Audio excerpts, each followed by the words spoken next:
Voilà, les marchés européens se remettent quelque peu ce vendredi de leur forte baisse de la veille. Une baisse, Alain Gérard, qu'il faut lier à quoi? À une accumulation de mauvaises nouvelles cette semaine en particulier.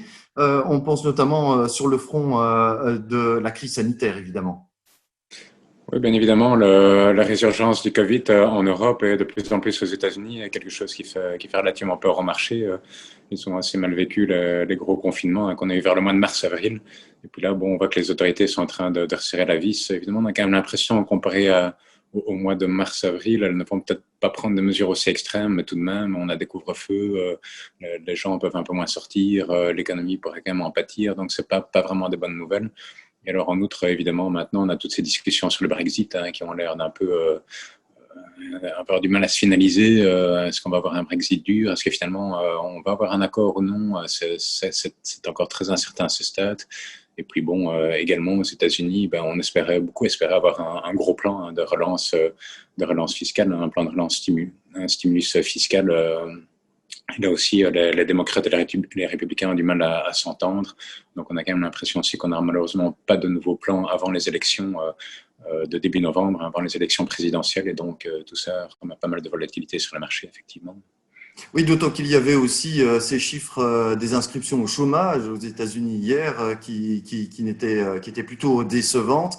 Et là, j'imagine qu'on attend d'autant plus ce plan de relance aux États-Unis qui risque de ne pas arriver, comme vous le disiez, à mesure que les élections se rapprochent. Oui, donc le chiffre de chômage avait quand même eu tendance à un petit peu s'améliorer ces derniers temps, mais donc les derniers chiffres d'hier n'étaient pas trop bons, avec plus d'inscriptions au chômage qu'attendu. Et donc, effectivement, c'est pas une bonne nouvelle pour l'économie, pour les employés, pour les Américains, bien sûr, et in fine, bien sûr, pour la consommation de manière générale, et donc pour l'économie américaine et même mondiale. Sur les marchés, hier, on a remarqué également ce qui est assez classique, évidemment, c'est le retour des investisseurs vers les valeurs refuges, comme l'or, le dollar, mais aussi vers les obligations souveraines, les obligations d'État de la zone euro qui touchent des planchers cette semaine. On l'a vu notamment avec le taux belge qui est tombé à un plus bas historique hier. Est-ce qu'il y a d'autres explications ici que la seule aversion au risque? Oui, mais bien sûr, le coronavirus, avec ses effets néfastes sur l'économie, un effet largement déflationniste. Et bon, on constate ces derniers temps que les attentes d'inflation, alors que la Banque centrale fait tout pour ramener de l'inflation, pour relancer l'économie, on voit que les attentes d'inflation ont plutôt de tendance à baisser en Europe, alors qu'en fait, aux États-Unis, elles sont plutôt de tendance à augmenter. Donc, il semble que l'effort monétaire ait un peu plus de conséquences positives aux États-Unis, mais donc en Europe, c'était un facteur négatif en plus, qu'on a du mal à relancer l'économie, l'inflation, et donc ça pesait également sur la bourse. Certains économistes et stratégistes ont mis en avant la crainte d'un double dip, c'est-à-dire donc d'une deuxième rechute des marchés après la forte chute des mois de février-mars dernier. Comment est-ce que vous voyez les choses évoluer? Est-ce qu'il faut craindre ce genre de correction?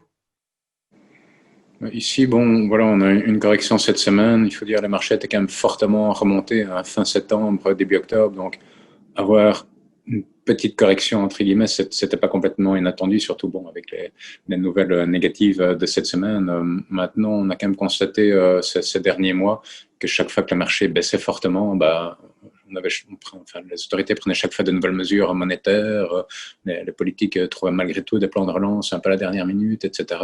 Bon, on est quand même relativement confiant que les autorités ont quand même assez bien compris, peut-être comparé à des crises précédentes, ce qu'elles devaient faire maintenant. Et on reste quand même relativement confiant qu'in fine, si vraiment l'économie se met à battre vraiment de l'aile, ou bien si le marché corrige fortement, qu'elles vont quand même intervenir assez massivement, comme elles l'ont fait ces derniers mois. Même le FMI a dit que bon, les gouvernements, les pays ont encore le temps, la place pour faire de gros plans de relance budgétaire, que la dette, bon, c'est un problème, mais ce n'est pas un problème maintenant, que c'est maintenant qu'il faut relancer l'économie, plus tard il sera peut-être trop tard. Donc même l'FMI est relativement d'accord avec cette idée d'essayer de relancer l'économie à tout prix maintenant. Et je pense qu'il faut le faire tant qu'on n'aura pas ce fameux vaccin. La situation va rester compliquée pendant encore au moins 6 ou 9 mois, et donc il faut effectivement continuer à soutenir l'économie autant qu'on le peut.